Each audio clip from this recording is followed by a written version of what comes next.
My name is Lelea'e Kahalepuna-Wong, born in Honolulu, Oahu, and I am Hawaiian, English, Scotch, French, German, Irish, Chinese, Japanese, and Samoan. That is a mouthful. It is.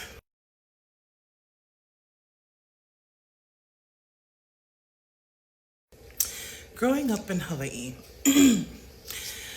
had its ups and downs. But all in all, I'm glad I grew up here because I grew up around family, and growing up around family really secures your place in the world. I think family helps mold you to be who you become later on in life, and it's important to have family around you, at least positive family.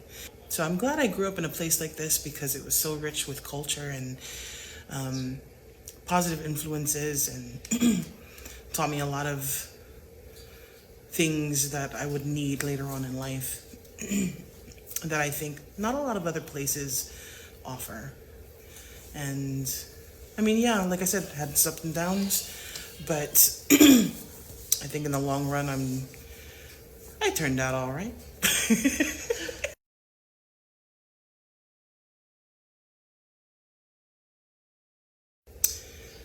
Growing up in a Polynesian household was fun, complicated. I grew up mostly around my mom and my grandmother and my great-grandmother. I was heavily influenced by the women in my family. Definitely a matriarchal family. And there was things that, in a Hawaiian family at least, because my mom's side is all Hawaiian. So being raised in a Hawaiian culture and a Hawaiian atmosphere and a Hawaiian home, I feel like there were things that I could and could not do. Like that, there's how do I put it into perspective? There's something about being a Hawaiian woman, raised by Hawaiian women actually, that I guess family would want to protect. It's hard to explain for me, but I feel like there's certain things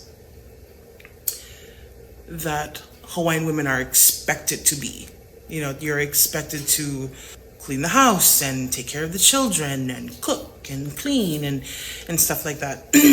And there were certain levels of expectations growing up that as a young girl, was instilled in you. Don't talk back. You have to always present yourself nicely in public. You have to look proper and you have to speak properly. And I think that's more of a product of my generation than anything.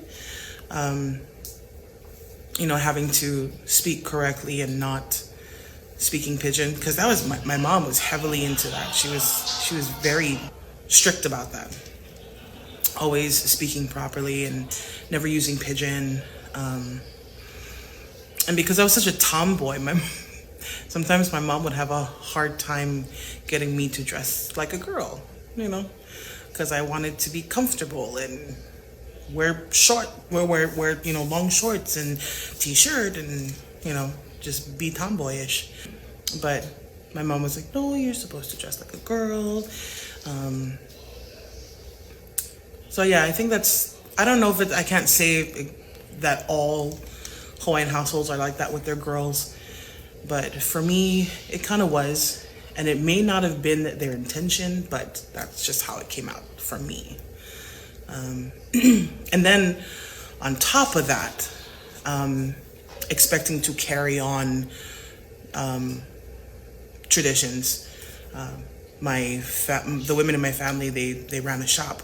My mom still runs the shop, and we teach feather lei making, and so I was expected to learn that. I was expected to learn the business. So there's just things within a Hawaiian woman's world that was expected of you, and that wasn't always easy to carry. Sometimes it felt like a burden, and sometimes I always felt like I couldn't live up to those expectations. Still don't, but we do what we can.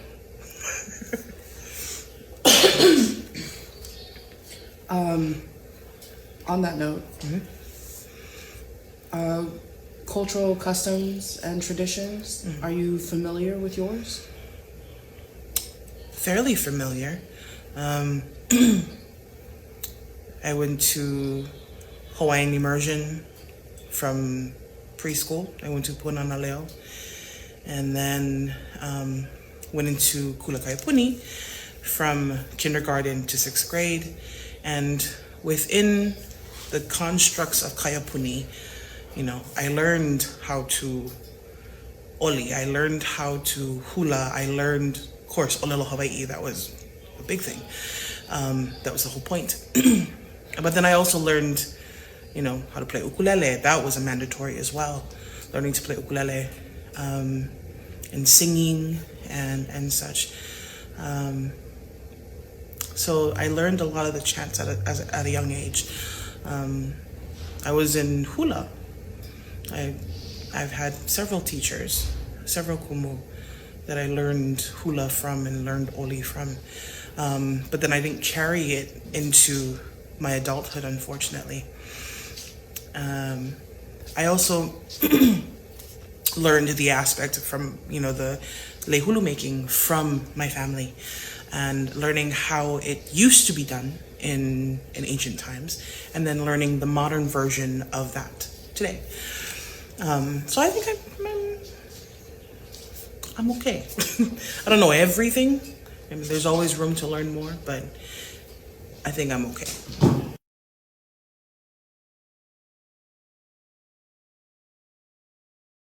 I didn't like not growing up around children. My mom and my uncle, siblings, my uncle never had kids. And I grew up on Kauai, even though I was born here on Oahu. I grew up on Kauai. And I was always surrounded by adults all my life. And, when you grow up around adults, you tend to take on adult things. So I grew up very fast, and I feel like I didn't quite have the childhood that I would have wanted for myself. I didn't grow up around kids, and I wish I did. I'm an only child, by my mother, I'm an only child, so I didn't have any siblings to grow with and learn and fight and stuff like that. All the things that you would have in a household full of kids. I also had a very strict father. My mom married another man who had adopted me, and which is why I have the last name Wong, because my father was Hawaiian Chinese. And he gave me his last name. But with a Hawaiian Chinese man come the unfortunate stereotypes of a Hawaiian Chinese man, where they're very strict, grew up old school, and my father disciplined me in ways that would probably put somebody in jail nowadays, for child abuse and stuff like that. But that's how a lot of us grew up. We got dirty lickings from our parents. Sometimes we deserved it. But, there was some things that he used as punishment that were cruel and unusual. Do you feel comfortable giving examples? Sure.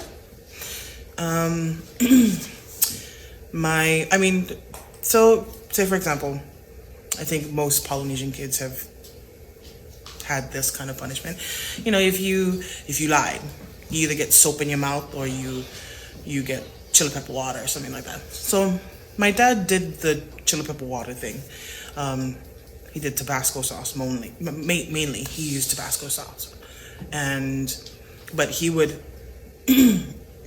make me take shots of Tabasco, and then he would dip his fingers into Tabasco sauce and rub it all into my gums and under my tongue and all everywhere, to make sure he caught every nook and cranny in my mouth. And I'd sit there and I'd have to deal with the pain, and it traumatized me so much that the smell of Tabasco makes me throw up. Can't stand it. Another one was for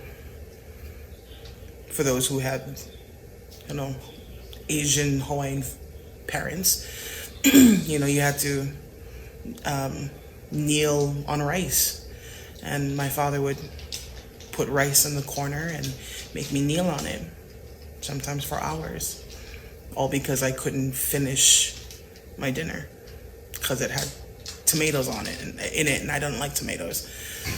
So he would make me kneel in the corner until I actually ate it. So those are some of the examples I've had with that. Is there anything that you would have wanted to talk to your mother about I know you have a good relationship with your mom. No. And I don't know if you have talked to her about things that have gone on when you were younger.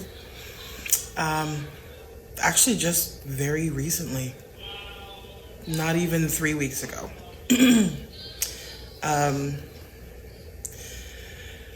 My mom was working, and I don't know how it happened, but she called me and we were talking, and for some odd reason, the conversation over the phone with her just being at work and me being at home, and then on her way from work back home, we're talking on the phone, and even when she was home, she didn't come in to say hi to me. She actually went downstairs and stayed on the phone with me.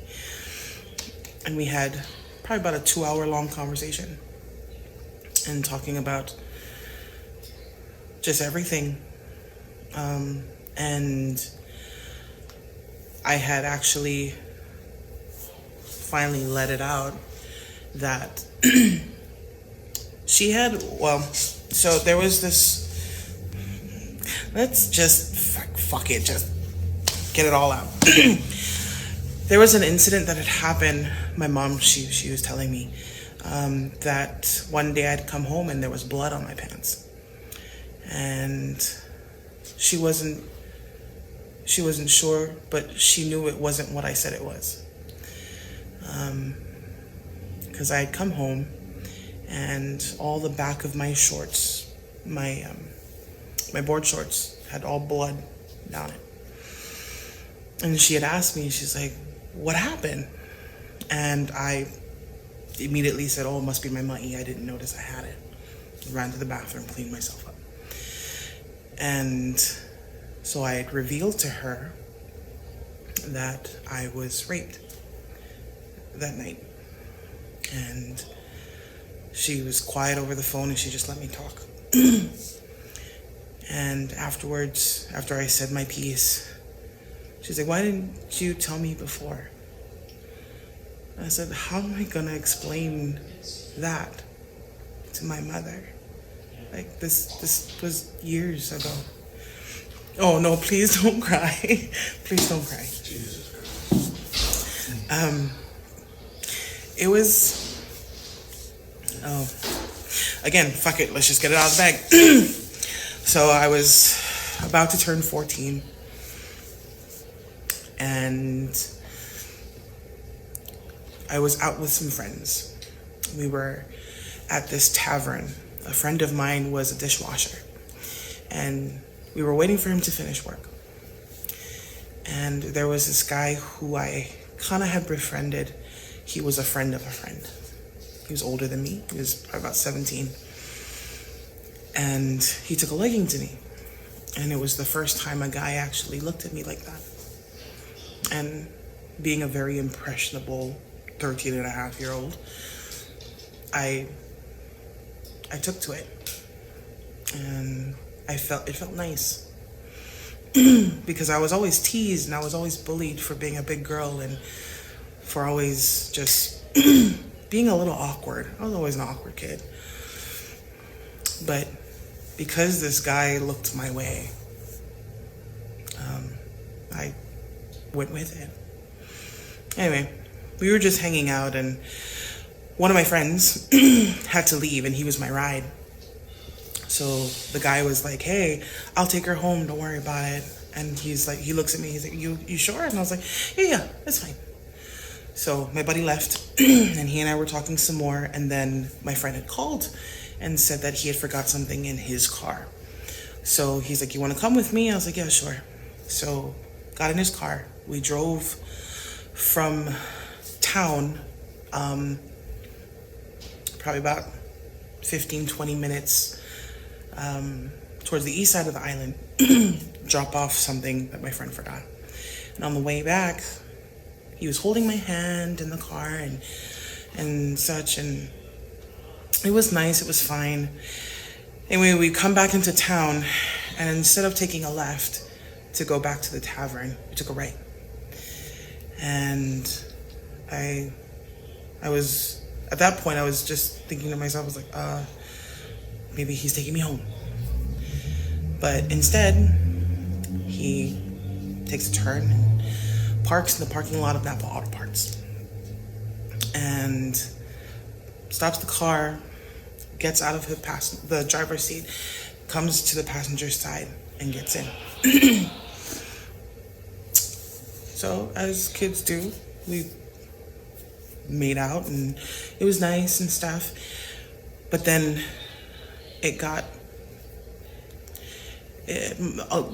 alarms started to go off in my head when my shirt came off and pants were starting to come down. And the whole time I was telling him, I don't know if we should do this. And he said, no, it's okay, I really like you. You know, you can trust me. So I was like, okay. And I remember at that point, he pulled my seat back till I could see the back of the window, the back window. And I'm looking up, and there's a street light above.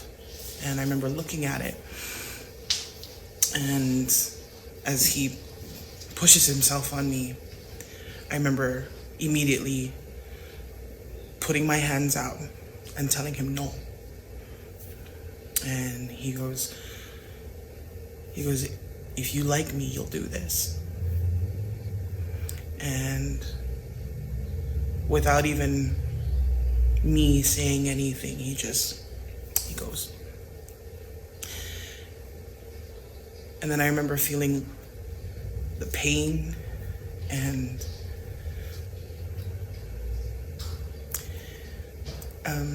the pain was the biggest thing for me.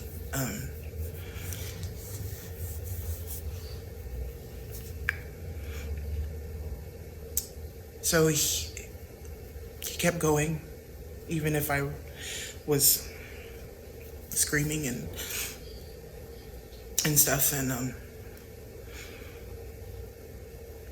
I remember looking at the clock when it all started, and it was 8:10 at night. And then the next time I remember looking at the clock, it was 9:10. So we had gone about it for an hour. And when he finally finished, he got back into the driver's seat, and he's like, you're not going to tell anybody, right? I said, no, I'm not going to tell anybody. So he takes me home, and I got out of the car. I remember reaching into the passenger window because change had fallen out of my shorts, and grabbed it. And he's like, I'll see you later. It's like, yeah, I'll see you later. So got out of the car, walked upstairs to my house, opened the door, came in, and my mom was up, and that's where we began. So I remember running to the bathroom, and trying to clean myself up, and having to use the bathroom hurt a lot more. But I cleaned myself up as best as I could and came back outside as if nothing happened, and was playing rummy with my mom. So as I'm telling my mom this story, I felt like there was a part of me that felt better, but at the same time kind of almost wanting to yell at my mom because she had to have known something. And she had to have said something to me. She could have said something to me that would have made me confide in her earlier. Maybe something could have been done about it at the time. You know, part of me wanted to just scream at her. It's like, didn't you notice anything? You know, why did you not stop me and say, you know, what happened? Talk to me, you know. I'm not gonna judge you, you know, something that a mom would do, right? And then thinking back on that, my mom was my age now that I am. You know, she was 34, 35 years old. And I'm still a kid myself. I still act like a fucking kid. So I can understand why my mom didn't say anything at the time. Because she was probably still a kid herself and probably didn't know how to ask me. So, sorry, downer. Girl, why you always making me cry when I come visit you? Look. Sorry. Yeah. Sorry. Thank you, but it's okay. It's a long time ago. Last I heard, he was in jail. So, but anyway, what was the question? Yeah, well, you answered the question. Yes, I answered the question. On to the next one. So how did you, as an adult, how have you dealt with this? Through theater. Theater is my outlet. Theater is my therapy. It lets me deal with the emotions I didn't know how to deal with then. I don't know how it works for all actors. All actors are different, I believe. But some people deal with their trauma through comedy. I deal with my trauma through drama. I want to go through it. I want to be able to feel every facet of it. So I know how that feels, and it's releasing to me. It's cathartic. It allows me to feel the feelings that I feel in a safe space without being judged. And that's not always the healthiest thing to do in theater, but, you know, it helped me. And I mean, that's how I deal with anything that is traumatic in my past and in my present. It allows me to, it lets me breathe in it and then let it go. That's why I love theater so much. I mean, it saved my life. Theater saved my life.